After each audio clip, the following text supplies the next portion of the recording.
মানুষ কতই না নির্বোধ। যখন তাদের সত্য স্বপ্নের দাওয়াত দেওয়া হলো, তখন তারা ভাবনা চিন্তা না করেই খারাপ মন্তব্য করলো। তারা যদি খারাপ মন্তব্য না করে কিছুটা অনুসন্ধান করত, কিছুটা সময় দিয়ে তার স্বপ্নগুলো পড়তো, এটা তাদের জন্যই ভালো হতো। তারা যদি দেখতো মোহাম্মদ কাসিমের সেই স্বপ্নগুলো যা ইতিমধ্যে আল্লাহ তাআলা বাস্তবায়ন করে দিয়েছেন, ইনশাল্লাহ একদিন সত্য এমনভাবে প্রকাশ ও প্রতিষ্ঠিত হবে এবং আগুনের ন্যায় তা ছড়িয়ে পড়বে।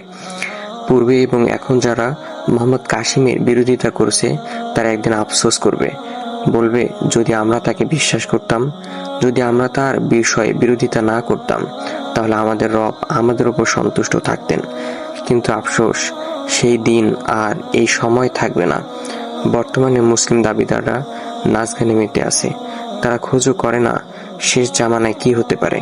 সময় থাকতে মোহাম্মদ কাসিমের স্বপ্নগুলো পড়ুন এবং বিশ্বাস করুন।